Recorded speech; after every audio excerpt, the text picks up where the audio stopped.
అక్రమంగా భూములు బదిలీ చేయించుకోవాలి, తన తాబేదారులు చేసుకోవాలి అని చెప్పేసి ఒక ప్రయత్నంలో కుట్రలో భాగం కాదు ఇదంతా. కాబట్టి ఇటువంటి కుట్రపూరిత ఆలోచనల్ని, ఇటువంటి ప్రజా వ్యతిరేక చట్టాలని, ఆస్తికు భద్రత లేనటువంటి చట్టాలని తక్షణమే ఉపసంహరించాలని చెప్పేసి పెద్ద ఎత్తున ఆందోళన జరపడానికి కారణమైంది. అంతేకాకుండా ఈ రోజున చంద్రబాబు నాయుడు గారు మేనిఫెస్టోలో పెట్టారు, మేము ఈ నల్ల చట్టాన్ని, ఇది ల్యాండ్ టైటిలింగ్ చట్టం కాదు, ఇది జగన్మోహన్ రెడ్డి ల్యాండ్ గ్రాబింగ్ చట్టము అని చెప్పాడు. దాన్ని నేను వచ్చాక ఉపసంహరించేస్తాను, రెండో సంతకం పెడతానన్నాడు.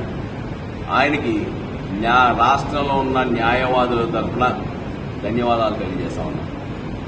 వాళ్ళు ప్రతిసారి మన ఆన్లైన్లో మనం చెక్ చేసుకోవడం, మా భూమి ఎక్కడ ఉందో, మా హద్దులు మారిపోతున్నాయి, లేకపోతే ఎవరి పేరు ఉందని చెక్ చేసుకోవాలనే పరిస్థితిలో ఉండరు కనుక ఎవరైనా కబ్జా చేయాలనే ఉద్దేశం ఉంటే ఈ ప్రభుత్వంలో, జగన్ ప్రభుత్వంలో ఆన్లైన్లో సింపుల్గా ఎక్కించుకుని సైలెంట్గా ఉన్నట్లయితే, వాళ్ళు 3 months లోగా వాళ్ళు చూసుకునేట్లయితే, అభ్యంతరం చెప్పలేనట్లయితే అతను అర్హుడు అని చెప్పి ఈ చట్టంలో చెప్పబడుతుంది.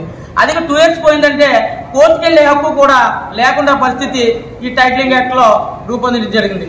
కానీ ఇది మనం చూసుకోవాల్సిన బాధ్యత, అంటే మనం ప్రతిసారి మనం వెరిఫై చేసుకోలేము అని చేత గమనించి ఈ ల్యాండ్ టైటిలింగ్ యాక్ట్ ని ఏదో విధంగా రద్దు చేయించుకోవాలన్న బాధ్యత ముఖ్యంగా అడ్వకేట్స్ గా మనకు ఉంది. అలాగే మనం ప్రజలకు తెలియజేసిన ఉద్దేశం కూడా మా అడ్వకేట్స్ ఉంది కనుక మీరు అంతా కూడా గ్రహించి ఈ ల్యాండ్ యాక్ట్ ను రద్దు చేయాలని చెప్పి మనం సమ్మె కింద చేసి మనం అంతా కూడా అది రద్దు చేసే విధానం తెలియజేయాలని చెప్పి, ఈ ప్రభుత్వంలో పడే బాధలు కూడా మన ప్రజలకు తెలియజేయాలని చెప్పి ఈ సమావేశం మీ అందరికీ కూడా ధన్యవాదాలు తెలుపుకుంటున్నాను. నోరిపితే కొట్టేస్తారు, మాట్లాడితే చంపేస్తున్నారు, ప్రశ్నిస్తే అన్నమని చెప్పి పంపిస్తున్నారు.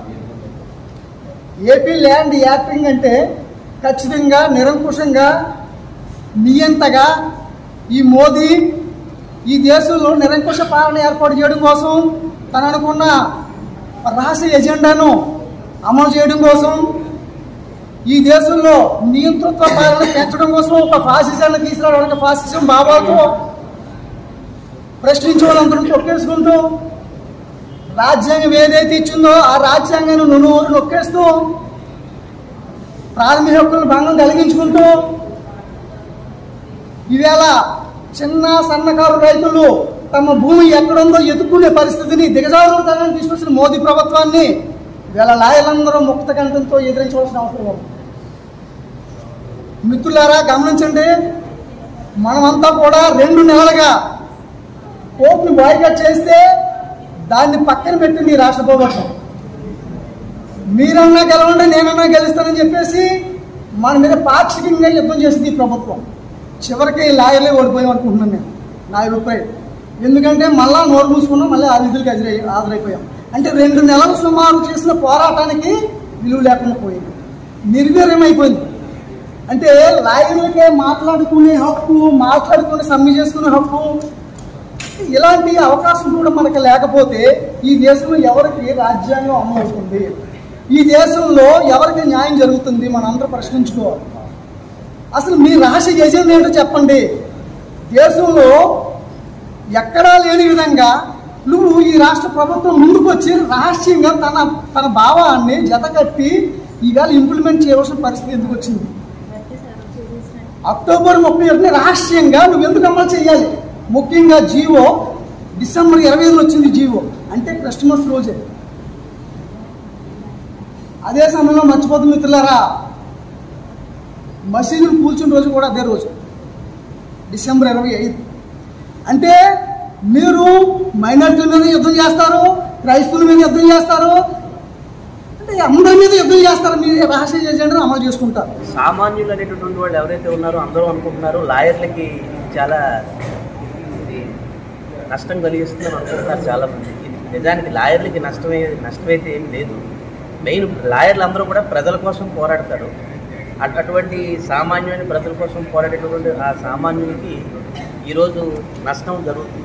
చట్టంలో లేనటువంటి వీళ్ళు ఈ వైసీపీ గవర్నమెంట్ వీళ్ళ స్వలబ్ధి కోసం ఈ 2023లో తీసుకోవడం జరిగింది. ఇది మన అందరికీ తెలిసిన విషయమే. మన 2 నెలల్లో బాయ్కాట్ చేయడం జరిగింది.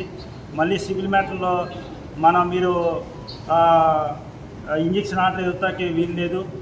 ఫర్దర్గా మళ్ళీ మీకు హైకోర్టులో స్టే వచ్చింది. అది మీరు సూట్లు వేసుకుని మళ్ళీ నెంబరింగ్ ఇవ్వచ్చు. రకరకాలైన ఆస్పెక్ట్స్ వచ్చింది.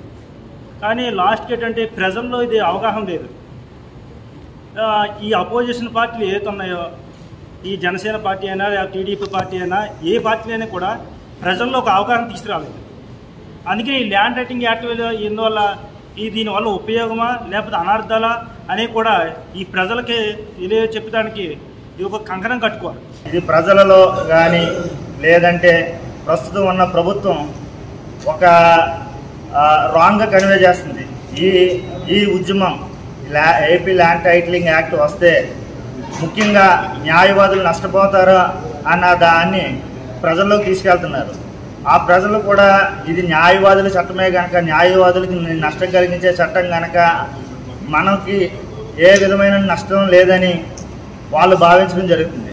కానీ ఇదే న్యాయవాదులు ప్రతి రైతుకు కానీ లేదంటే సామాన్య ప్రజలకు కానీ ఈ విధమైనటువంటి ఏపీ ల్యాండ్ టైటిలింగ్ యాక్ట్ వల్ల కలిగే నష్టాల గురించి చాలా కాలం నుంచి ఈ యాక్ట్ తీసుకొచ్చిన మరుసటి రోజు నుంచి కూడా జనాల్లో అత్యధికంగా ఎక్కువగా అవగాహన కల్పించడం జరిగింది.